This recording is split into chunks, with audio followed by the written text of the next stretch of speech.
嗨，大家好，我是阿伟，今天在店里面上班啊，然后我们 B 站的一个粉丝从武汉过来的，啊，今天来找我看脚，然后我们来看他的脚上是什么情况。从他的脚的角度来看呢，都还好，但是呢，可以明显的看得出来，他这个指甲因为在自己挖了之后呢，它这个指甲的两边已经发黄发空了，这是一个典型的灰指甲真菌感染侵犯的一个现象了。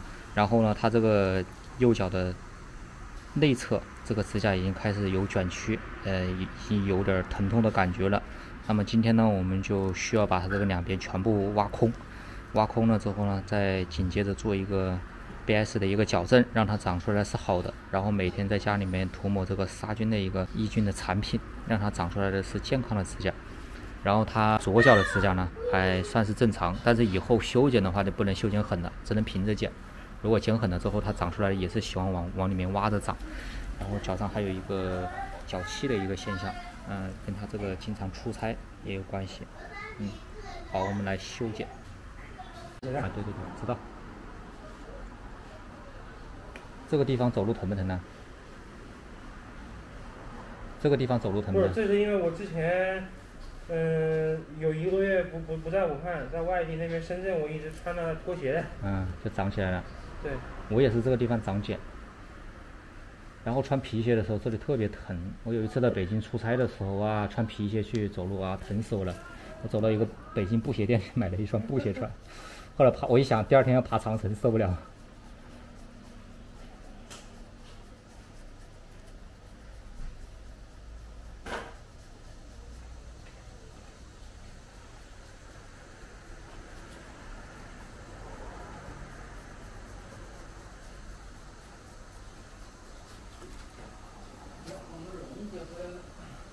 这些都不搞狠了，因为你第一次修脚搞狠了之后，它走路有点疼啊。你这个脚气如果想搞的话，也可以带点药回去把它泡一泡，泡1个星期就好。但是你鞋袜都得消毒，鞋袜不消毒的话，你光把脚泡好了，它还是会复发的。脚气是一件很恼火的事情。你要抱着一种想法，就是每年搞一次，就是春夏交接的时候每年搞一次就够了。对，然后平时注意一下生活习惯。就是不要跟别人共穿拖鞋啦，还有一些盆儿啊、毛巾啊，共用生活用品。特别是像你刚才说的，你妈妈有这个灰指甲的话，家里就特别注意，因为这个灰指甲和脚气是在亲人之间传播更为广泛，因为大家的生活比较亲密。好，来这边修剪这些指甲的话就比较简单了，平时都自己在家剪的是吧？这边特地没剪，不敢剪了，已经不敢剪了。我剪狠了又给我剪进去了。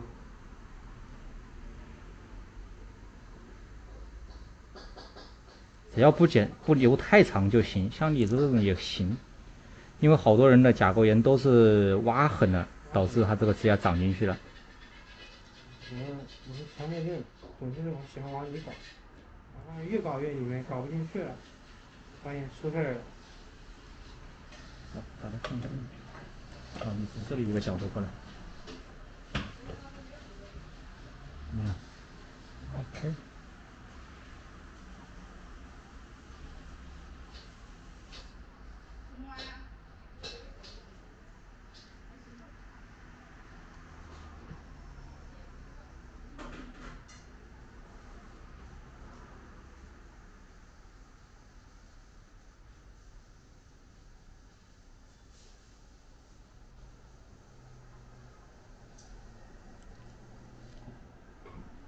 我的天哪！正常。好，放松啊，不紧张。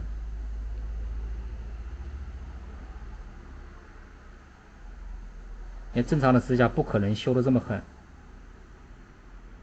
正常的指甲就稍微把它剪短一点就行了，就跟你旁边小指甲一样。只有这种坏的才能这样剪这么多，然后挖的比这么空。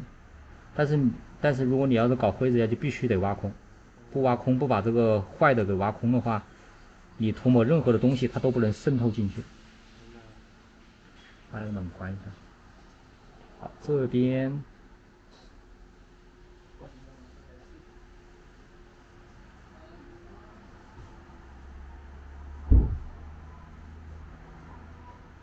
这，里面都是灰的呢，全部都是粉末，这个就是灰指甲的典型症状。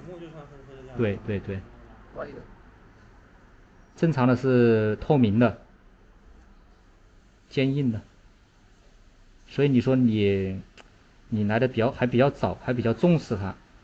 如果严重了就得包药了，那就更麻烦了。发现我越剪不进去了，发现我出事儿了。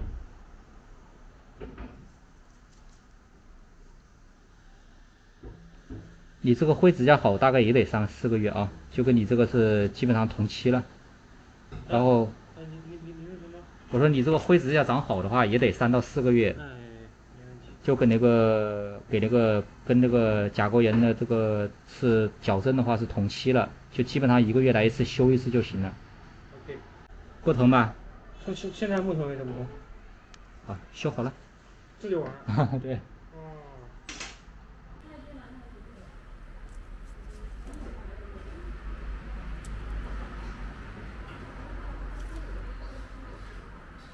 你脚型还是很好的，没有哪里骨头突出啊，也没哪里长很多茧啊、长鸡眼啊之类的。然后指头啊都还比较圆润。这个干嘛？录屏。对。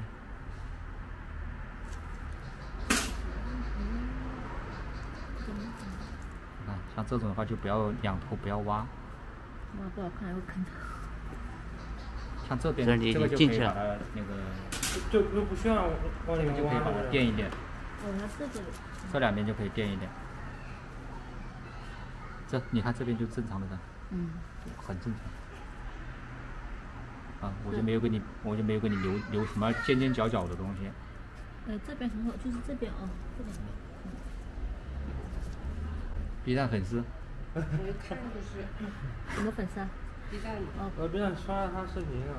武汉过来的。哇。正好过来要出差，有事儿。忠实粉丝。那疫情挡住了大家来的脚步。是的，之前管得好严。那你现在能不能来哦？现在应该可以了哦。南京的有点悬。那边现在解封了，之前他们那些就是这些场所都封了，现在解了。扬州的还没解封。扬州的没有。扬州小区还封了。南通那边之前看他们封，现在解通了吗？啊，解封了。三棉花完全塞进去，塞到外面没用。这个时代就不会发生这样的问题了。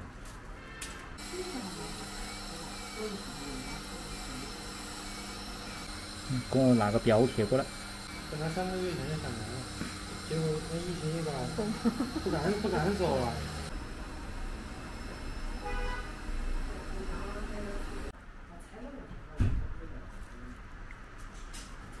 活性剂增加这个胶水粘度。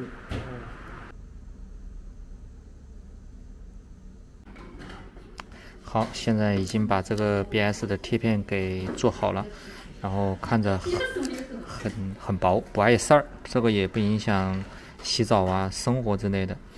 然后这个甲沟全部清理干净了，这个也塞不进棉花，它是一个缺损的状态，就只需要每天滴药杀菌就行了。慢慢的它会长好，长好了之后它就是一个正常的指甲了。